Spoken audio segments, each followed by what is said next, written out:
in one part of an ancient dialogue called Meno, Plato is concerned with the idea of where does your knowledge come from? Where is it obtained? And in this particular dialogue, what Plato decided to do was call upon his old friend Socrates.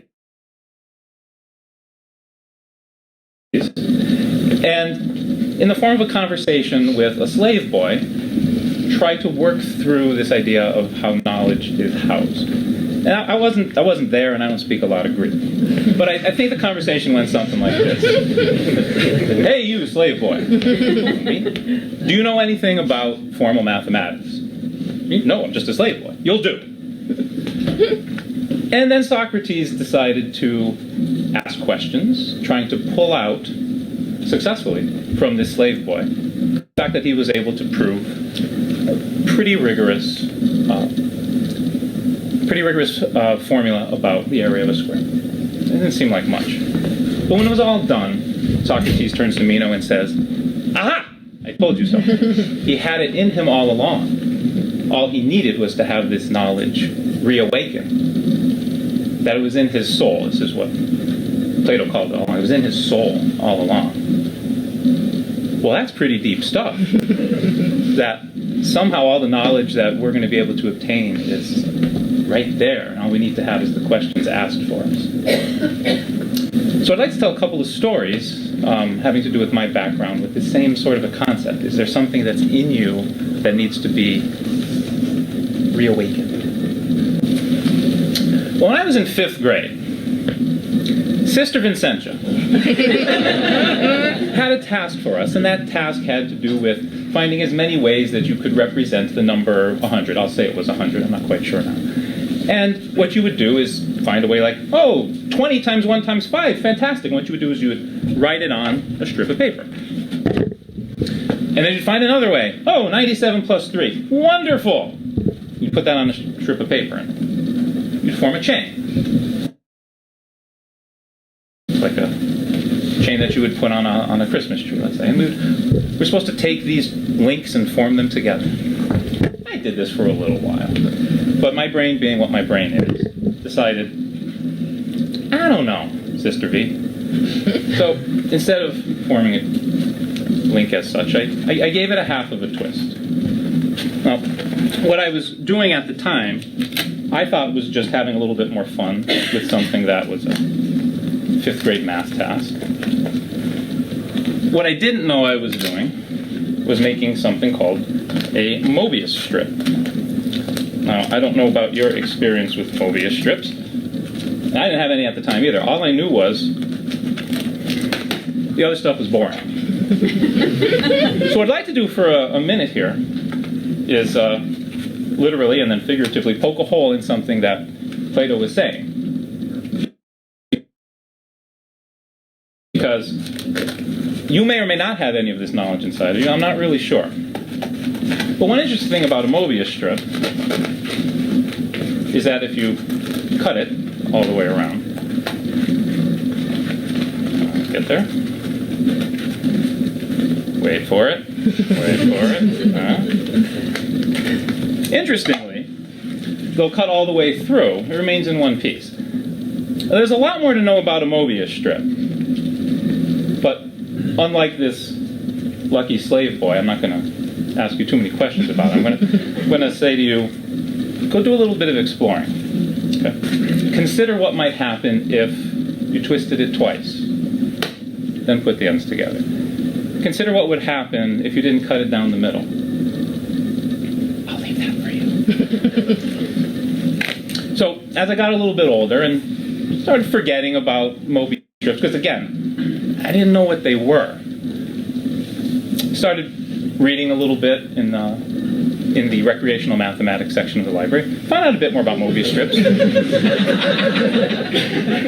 Oh, trust me, I have many more nerd stories. And found some art by Escher that incorporated Mobius strips. But I kind of put them aside because, again, there were other nerdy things to do. Dungeons and Dragons was calling me at the time. But there was a second experience going on with my high school days. One thing I guess I should preface this part of the conversation by saying is, when I was bored, I liked to doodle. Probably the same way, but I had a go-to doodle. Looks a little something like this. Now, as I work through this doodle, you might be saying one of two things. What's the big deal? Or as it unravels, you might be finding something aesthetically pleasing. Now, I know I did.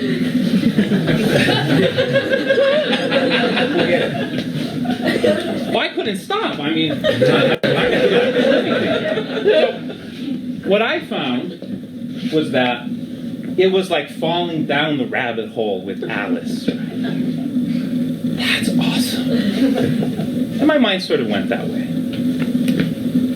I'll come to find out later, in college, I was handed an issue of College Mathematics magazine. On the cover of College Mathematics magazine was my doodle. Like, you gotta be kidding me. So I've been doing something that other mathematicians found relevant, perhaps exciting, a little mathematically sexy. But I had no idea what it was about. So I looked at the article, but I got to talking with professors and trying to learn a little bit more about things in general. You know, it helped me kind of come out of my sole mathematical mind and into talking with some real mathematicians about stuff going on. But here's what I found out.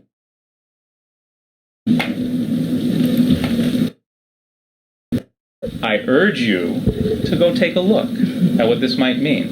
But let me show you basically what the concept is. If you were to connect the dots in a very small incremental pattern, this function will form what you might call a spiral.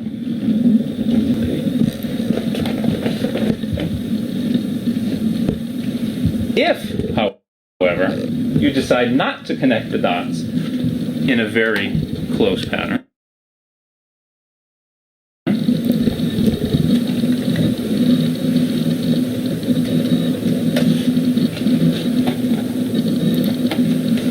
voila.